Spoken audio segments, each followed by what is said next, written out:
Asante Sona Warden, that means thank you very much. Another thing we say here in Hanbei's Twin Day, which means let's go. Jumbo friends, my name is Mackenzie and I'll be your safari guide today. Just a couple safety reminders before we get started. Please remain seated at all times. That includes lap sitters.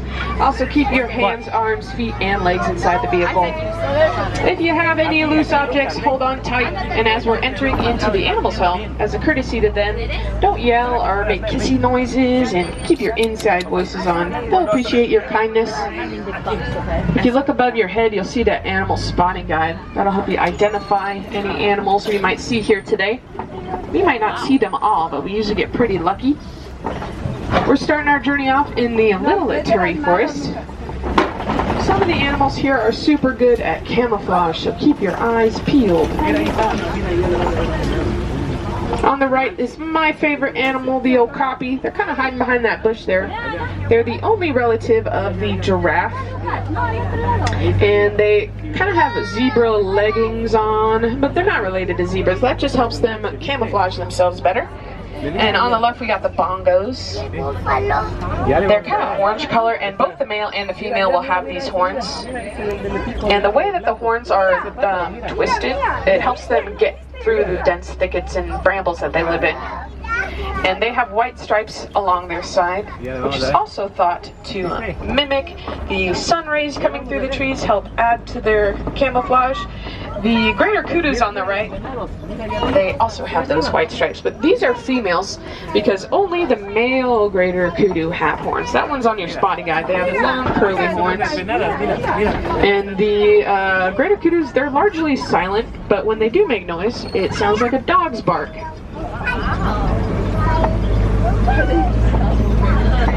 Parecería que no es de verdad. Coming up ahead in the mud, we got some tracks from some hoof tracks from the greater kudu and the bongos.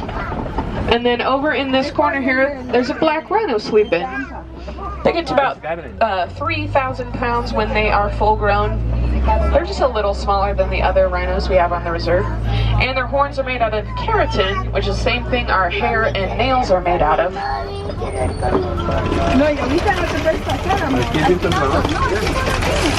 We're headed out of the forest, and at the bottom of this hill is the Safi River. If you listen close, it kind of sounds like a joke. Safari River. Safari River? Haha. Safi is actually a Swahili word that means fresh, so we'll see some fresh water friends down here. We got some pink-back pelicans. They love these quiet backwaters. They have a kind of a peachy tone under their back feathers right now, but it'll get more vibrant pink during mating season. And then we have a Nile hippopotamus in the water over here. They'll stay in the water for most of the day to keep cool, and they'll come out at night or when it's cooler to eat grass. There's some more on our left here. Now, they don't really swim, but what they do is run along the bottom of the water. Also, sometimes people think that they are aquatic animals because they spend so much time in the water, but they're not aquatic. But they are related to dolphins and whales. They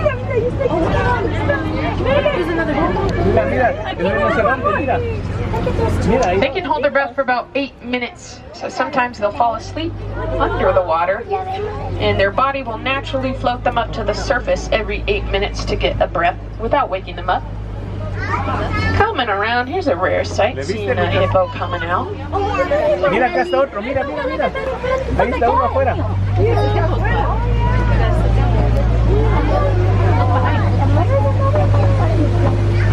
And then on our left, we have the Nile crocodiles, one of the largest crocodile species. Look at that one over there, he's smiling at us.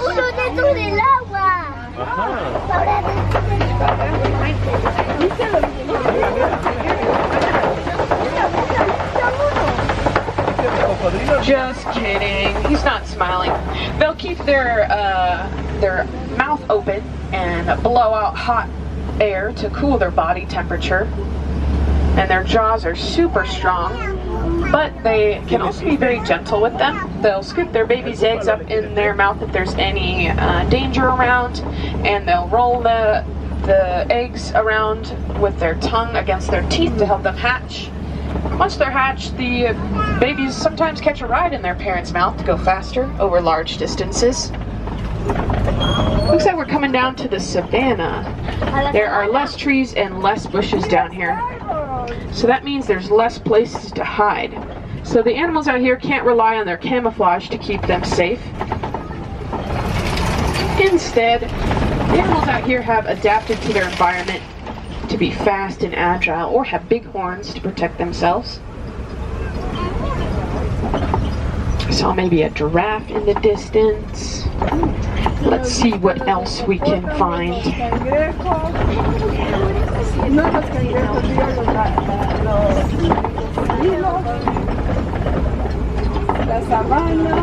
It's a little quiet over here, but you can see the great landscaping.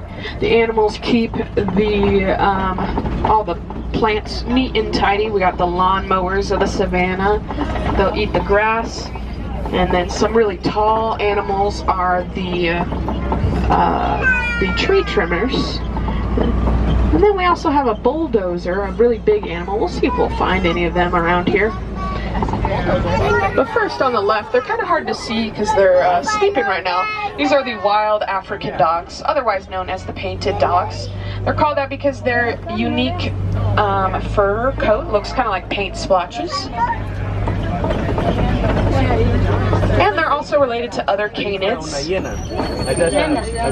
And they're the most successful hunters on the savannah. And that's because they work so well in teams together. They communicate really well, and they're very family oriented. On the left there, the sable antelopes with those curved back horns. They are very protective of their land, so most of the time they're in this corner over here, and that's because they're territorial. And there's the wildebeest. The wildebeest are actually crepuscular, which means they're more active during sunrise and sunset. So for most of the day, they'll sit down, get up to eat, sit down, get up to eat, which, you know, I relate to. But at nighttime or in the early morning, they'll get up and start being more active. The wildebeest name means wild beast, and in some places they're called the gnu, G-N-U, because of the sound they make. Sounds like a gnu. Up ahead I see some zebras. These are Hartsman mountain zebras. We'll get a better view in a second. So Hartsman mountain zebras, they live in the mountainous regions, so their hooves are smaller to help them climb, and their hearts are 3 times larger than different zebra species to pump blood in the high altitudes. Looks like this is one of the babies and her mom. The baby's getting so old now, she's not even that small anymore. And they'll stay pretty close to their mom. They can tell what zebra is their mom by looking at her unique striping pattern, which they memorize within an hour of their birth. Wow. And these zebras are black with white stripes, and you can tell that by looking at their noses, which are black. Another zebra species might have white nose, and they're the opposite. There's some more wildebeest up in the shade on the right there. That looks to be, I'm pretty sure that's our male herd. They like to hang out with each other. And then coming around this corner we have one of the largest antelope species, the eland, and the giraffe. The elands, they can get to about 6 feet tall at their shoulders. This is the female right here. The male's probably pretty close. Oh yeah, the male's right there. He's a lot bigger. They're really neat. And then we got the giraffes. These are Maasai giraffes. They have darker spots than any other giraffe species. And they can get to about 18 to 20 feet. A group of giraffes called a tower. That's because they tower so high in the air. But when they are migrating, a group of giraffes is called a journey. You might be able to see their ossicones, which are the 2 little horns covered in fur. All giraffes have that, and then the male okapis have them as well.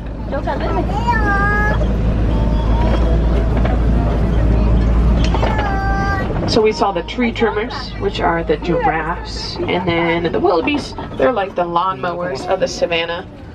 And somebody tipped over all these trees. That means the bulldozer of the savannah is coming up on our right. This is the African elephant. He's way off in the distance there. He's got those big ears. We might see the elephant in a second. And on our left we have some mandrills.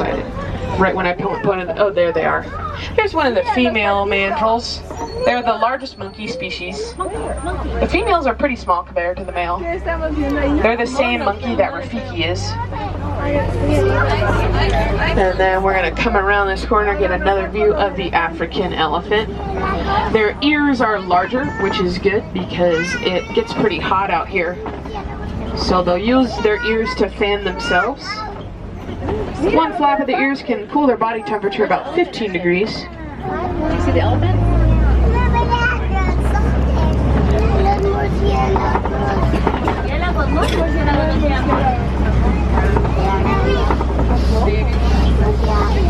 Aquí debe haber arañas, aquí no hay la selva.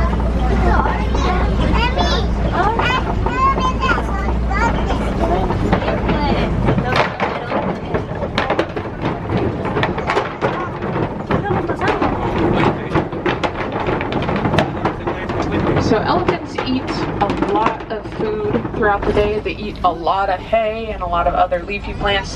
They can eat up to 300 pounds. It's a lot of food. And they also really like what's under this bridge here. This is red clay.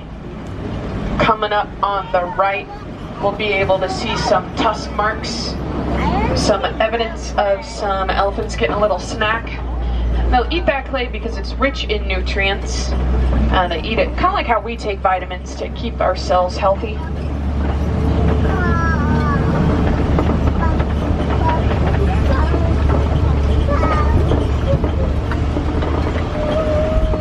There's a few elephants off in the distance there. They're pretty hard to see.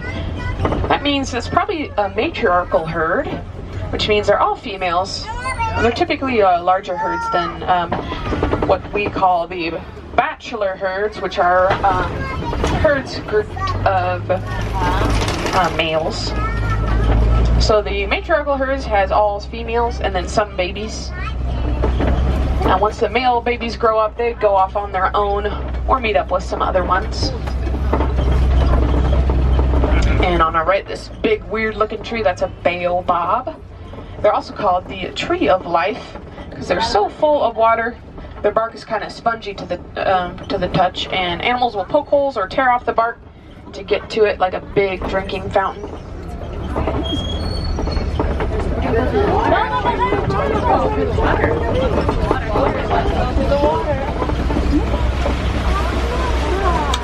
There's the big group of them over there. Looks like they're in the shade hanging out.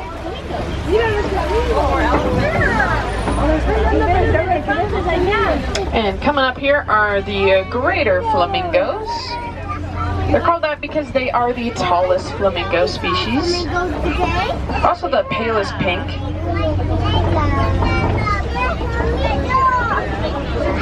If you look closely, some of them have gray heads. And those are the younger ones. They're actually born gray. And within a year or two of their life, they turn pink from eating so much shrimp. They eat brine shrimp, which is rich in beta carotene. That's what makes the shrimp pink. That's what makes the flamingos pink. It's also what makes carrots orange. A group of flamingos is called a flamboyance because of their flamboyantly colored feathers. These are the greater flamingos, so they're kind of pale, but American flamingos can get like almost a neon color. And there's the elephants through the left there.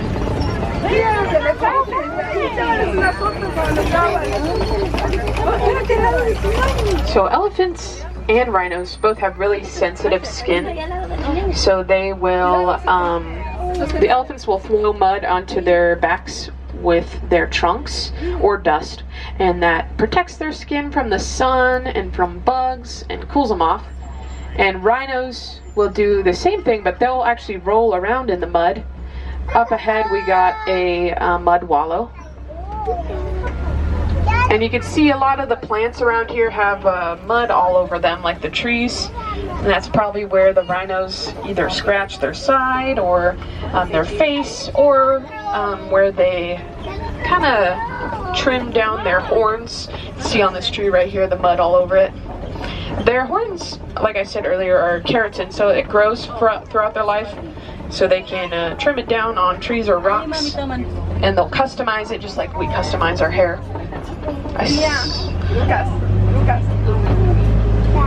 So yeah, there's the mud wallow there. And coming up ahead, they're kind of hard to spot. On our left, there's a cheetah up there. Their spots offer really good camouflage. Looks like there's three of them. Cheetahs are very unique to most big cats. They actually hunt during the day. Most others are nocturnal. And the cheetahs also can't roar, but they can purr and meow just like your house cat. And they have their claws out at all times. Most others retract their claws to keep them sharp, but the cheetah's claws are out at all times to help them dig into the dirt. And another fast land animal's up ahead. This is an ostrich. Looks like she's in the road here.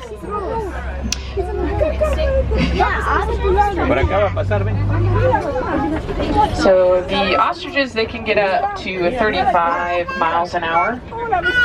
And they have those big wings to change direction while running. So that's a female. The males have black feathers, and the males can get up to 9 feet tall. So they are the largest bird species, and they have the largest eyeball of any land animal. On our left, this big rock formation is called a kopie. It's what Pride Rock from The Lion King is based off of. And there's tons of these in Africa. We got some more of the ostriches coming up on our right. 2 more females. And then I see a rhino over there as well. That's a white rhinoceros. They can get to about 5,000 pounds. We'll see another view in a second as we turn this corner.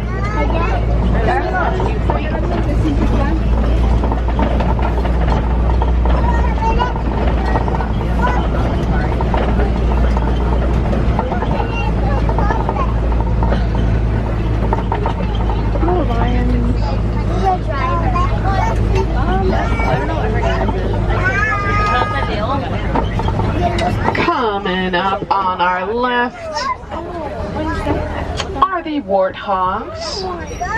Now these are younger females, so their tusks aren't as pronounced as an older male, and they only have 2 warts on their face under their eyes. Males do have 4. And there's not really warts, it's just kind of like a muscle that protects their face. They are the largest burrowing animal in Africa. They live underground in burrows that they dig themselves.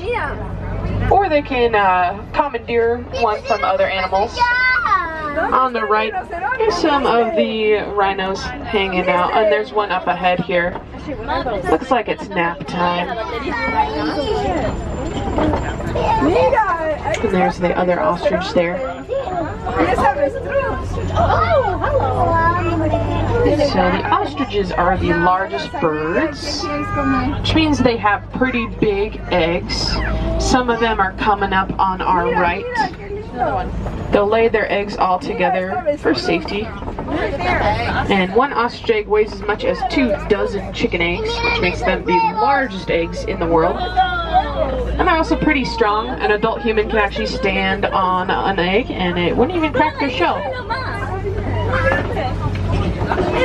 Remember to remain seated, even lap sitters at all times, friends.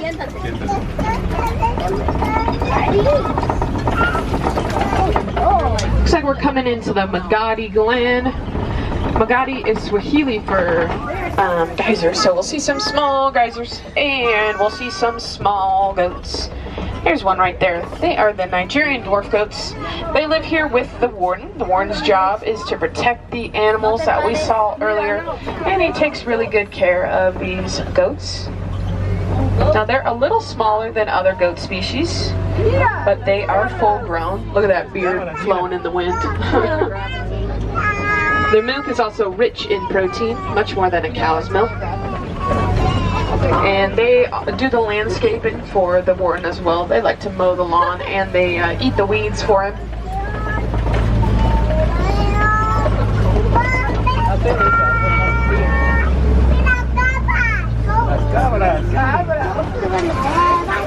Nigerian dwarfs are super cute. Dwarf goats are super cute. And they actually have some over at Rafiki's Planet Watch.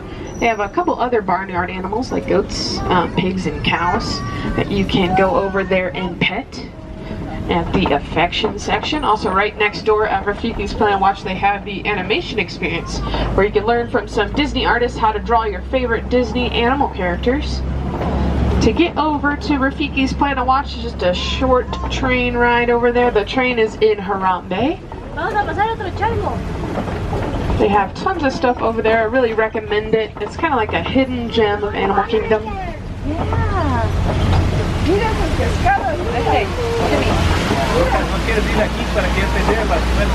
If you'd like to see any other animals, we also have the Gorilla Falls Exploration Trail. On the other side of this rock wall, we have some of the gorillas. On the trail, there's also some okapis, an underwater viewing area, the hippos, where you can visualize just how big the hippos are. Also have some different kinds of zebras, meerkats, a bird aviary, and a bug and reptile house. And it's a self-guided tour, so you can stay as long or as little as you like. And there's guides along the way that can teach you all about the animals. Now here in Harambe, we don't like to say goodbye. That's too sad, that's too final. So instead of goodbye, we say Kwaherini, which means to go well.